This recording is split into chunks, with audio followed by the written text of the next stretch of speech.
여러분 안녕하십니까. 세종갑이 지역구인 더불어민주당 홍성국 의원이 내년 총선 불출마를 선언했습니다. 대전 서구갑에서 내리 6선을 한 박병석 의원에 이어 충청권 민주당 의원 가운데 두 번째 불출마입니다. 총선을 4개월여 앞두고 충청권 현직 의원들의 불출마 선언이 잇따르면서 여야 모두 인적 쇄신 요구가 더욱 거세질 거란 전망이 나옵니다. 김철진 기자입니다. 더불어민주당 세종시갑 초선 홍성국 의원이 내년 총선에 출마하지 않겠다고 밝혔습니다. 지난달 불출마를 선언한 6선 박병석 의원에 이어 충청권 민주당 현역 의원 가운데 두 번째 불출마 사례입니다. 홍 의원은 후진적인 정치 구조 속의 한계를 느꼈다며 국회의원이 아닌 연구자로서 국가에 기여하겠다고 불출마 이유를 밝혔습니다. 다만 일각에서 제기된 이낙연 전 민주당 대표의 신당 합류설에는 선을 그었습니다. 지금의 후진적인 정치 구조가 가진 한계로 인해 성과를 내지 못했습니다. 때로는 객관적인 주장마저도 당리당략을 이유로 폄하받기도 했습니다. 민주당이 사당화됐다며 탈당을 선언한 이상민 의원에 이어 비명계로 분류되는 홍성국 의원의 불출마 선언까지 나오면서 민주당 내 인적 쇄신론은 더욱 탄력을 받을 전망입니다. 새로운 인물에 대한 그런 갈증들이 상당히 많이 있는데 어떤 세대 교체의 발판도 마련할 수 있는 그런 기회가 될 것이다 이렇게 보여집니다. 여당인 국민의힘에서도 친윤 핵심인 장제원 의원이 불출마를 선언한 가운데 충청권 중진 의원들의 행보가 주목됩니다. 대표적인 친윤계로 분류되는 정진석 의원을 비롯해 사선인 이명수, 홍문표 의원은 김기현 당대표가 대표직 사퇴 결정을 내린 가운데 불출마 또는 민주당 지지세가 강한 세종 등 험지 출마 요구가 커질 거란 관측이 나옵니다. 총선을 110여일 앞두고 현직 의원들의 잇따른 불출마 선언 속에 양당의 인적 쇄신 경쟁도 본격화될 전망입니다. TJB 김철진입니다. 22대 총선 대전 지역구 출마를 선언한 진보당 후보들이 기자회견을 갖고 정권 심판론을 외쳤습니다. 대전 서구울에 출사표를 던진 유석상 예비 후보는 2024년 총선은 윤석열 정권 심판의 장이자 개헌 총선이 돼야 한다고 출마 의사를 밝혔고, 유성갑, 김선재 예비 후보는 대전의 전세 사기 규모가 전국에서 가장 큰 수준이라며 전세 사기 특별법 개정을 1호 공약으로 제시했습니다. 지난 5월 정부 예비 타당성 조사에서 탈락했던 서산공항의 하늘길이 이르면 2028년 열릴 전망입니다. 충남도는 예타 면제를 위한 재기획 연구 용역을 통해 532억 원이었던 서산공항 사업비를 484억 원으로 줄였다며 계획대로 기본계획 수립이 완료되면 내년 기본 및 실시 설계를 마치고 2026년 착공에 들어가 2028년 개항할 예정이라고 밝혔습니다. 충남도와 서산시는 공항이 건설되면 충남 서부와 경기 남부권의 공항 이동 시간이 1시간 이내로 짧아지고 대산항 여객터미널 활성화는 물론 내포 태안철도와 충청 내륙철도 등 철도망 구축 사업에도 힘이 실릴 것으로 보고 있습니다. KTX 천안 아산역에 전국 최대 규모의 광역복합 환승센터 건립이 추진됩니다. 오는 2029년까지 8,700억 원을 투입해 쇼핑, 숙박시설 등을 건립한다는 계획인데 경기 침체 우려 속에 수천억 원에 달하는 민자유치 성공 여부가 최대 관건입니다. 이수복 기자의 보도입니다. 비수도권 중 유일하게 KTX와 SRT, 일반 철도와 수도권 전철, 버스, 택시 등을 한 곳에서 이용할 수 있는 천안 아산역. 지난 2019년 기준 하루 이용객이 2만 5천여 명으로 전국 고속철도 역사 56곳 가운데 8번째로 많습니다. 오는 2026년 장항선 복선전철이 개통하고 R&D 융복합지구 등 천안 아산 지역에 대규모 도시개발 사업이 이어지고 있는 점을 감안하면 이용객은 더 늘어날 전망입니다. 충남도가 최근 인구 100만 명을 돌파한 천안 아산 지역의 교통 수요를 충족시키기 위해 2029년까지 KTX 천안 아산역에 광역 복합 환승센터 건립을 추진하기로 했습니다. 부지 규모는 천안 아산역 동서측 유유지 6만 7천여 제곱미터로 계획상 건축 연면적은 47만 8천 제곱미터로 전국 최대 규모입니다. 천안 아산역은 연간 800만 명이 이용 중인 광역철도 교통 허브입니다. 이곳에 광역 환승센터를 건립하면 파리 라데팡스처럼 광역교통의 허브이자 지역의 새로운 랜드마크가 될 것입니다. 센터 내에는 철도와 버스 완승, 지원시설은 물론 대형 쇼핑센터와 호텔, 레지던스, 의료시설 등이 들어섭니다. 예상 사업비는 8,700억 원으로 전액 민간 자본이 투입됩니다. 민간 사이드에서 이게 사업성이 있느냐 없느냐 그런 거를 판단하는 부분이 굉장히 중요한 거거든요. 그런데 이제 그동안의 수요조사 결과를 보면 그래도 민간 업체에서 관심 있는 데가 몇 군데 있는 것으로 알고 있습니다. 천안화산역의 연간 이용객이 800만 명에 달하는 만큼 광역복합환승센터 건립 시 경제성은 높을 것으로 예상됩니다. 다만 경기 침체 우려 속에 8천억 원이 넘는 민간 자본을 유치할 수 있을지 여부가 사업 성공을 위한 최대 과제가 될 전망입니다. TJB 이수복입니다. 대전시의회가 대전시교육청 간부에게 6개월 동안 시의회 출입 금지 명령을 내려 논란이 되고 있습니다.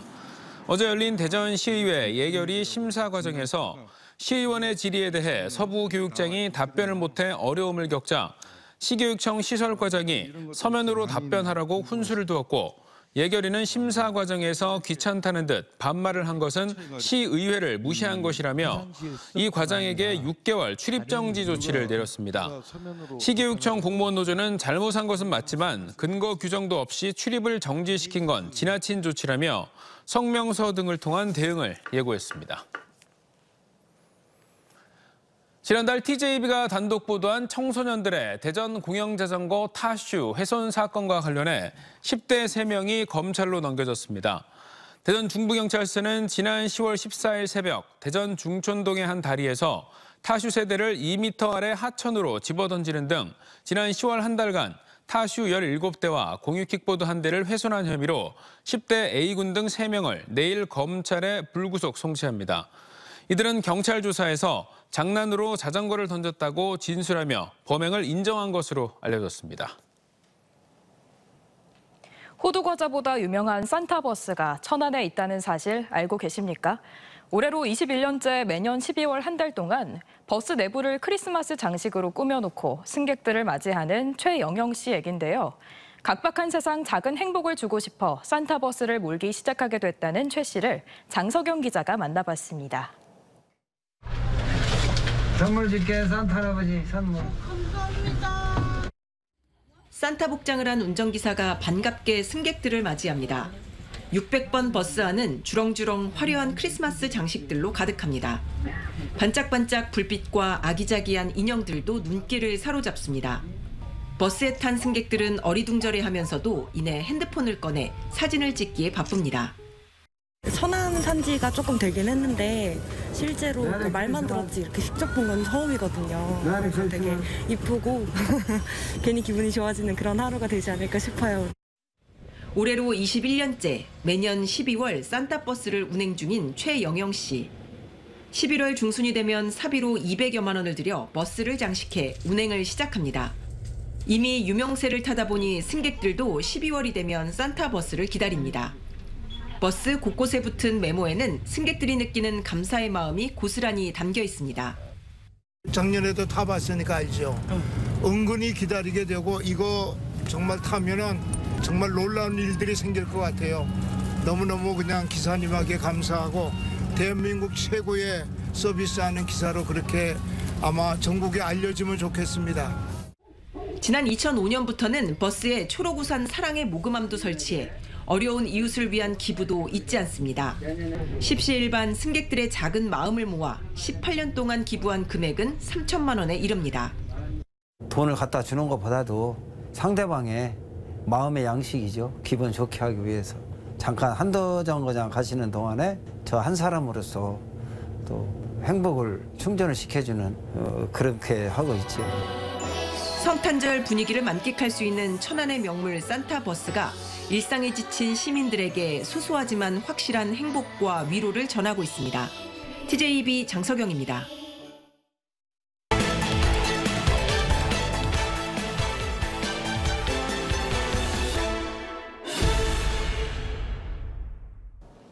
머리에 뿔 하나 달린 신화 속 동물. 바로 유니콘인데요.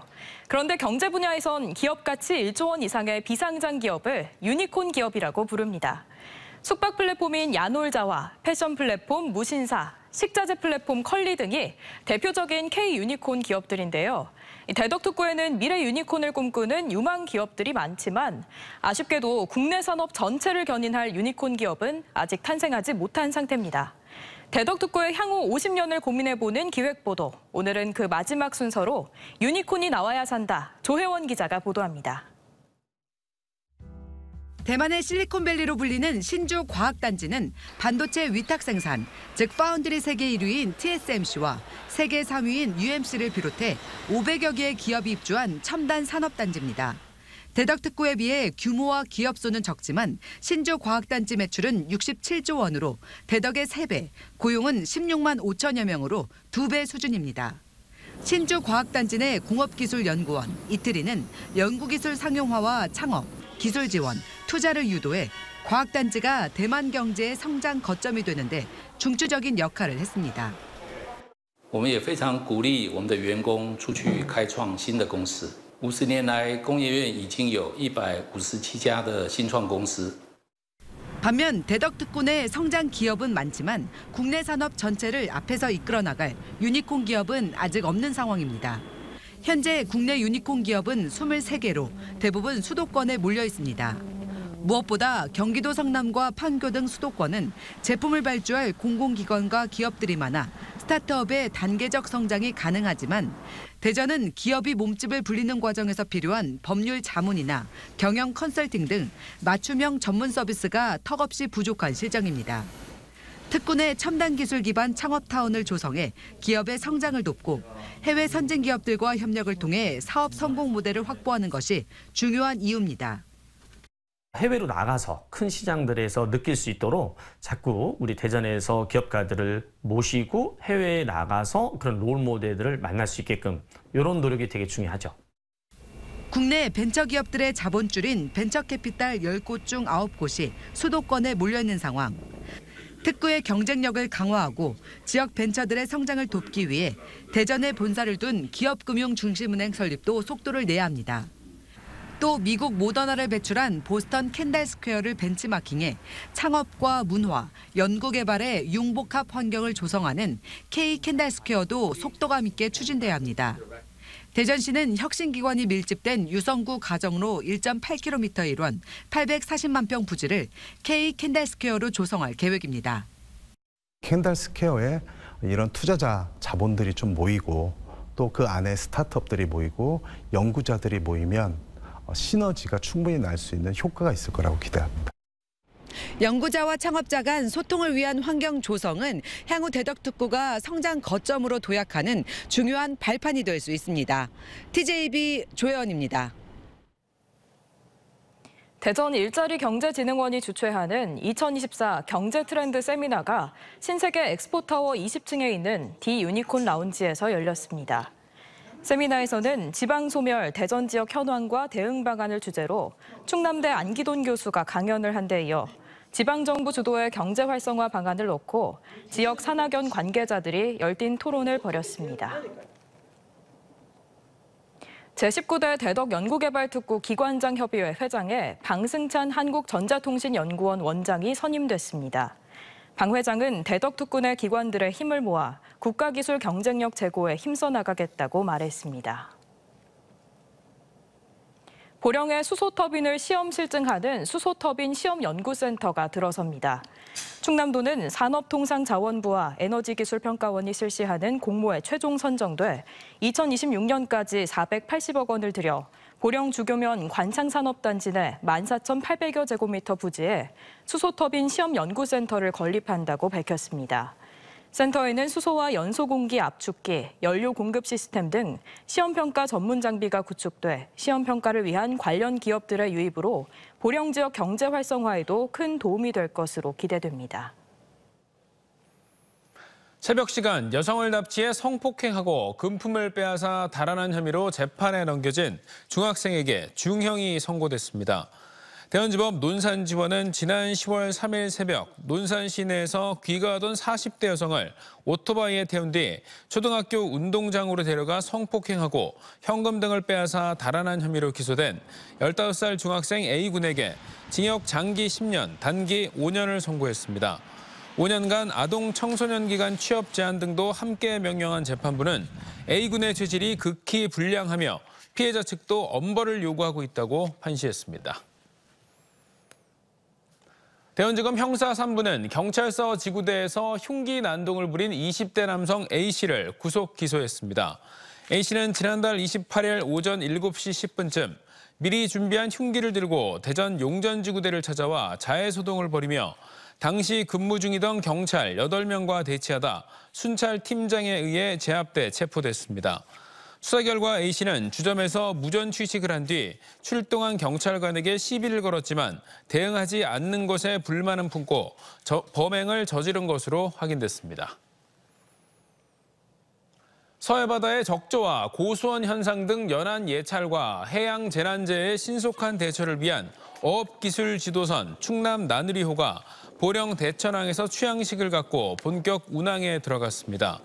도비 10억 원을 들여 제작된 나누리호는 올해로 25년 된 선박인 봉황산호의 대체 선박으로 기존 선박에 비해 3배 빠른 시속 약 65km의 속도로 운항할 수 있고 서해안의 낮은 수심 지역의 이동도 가능합니다.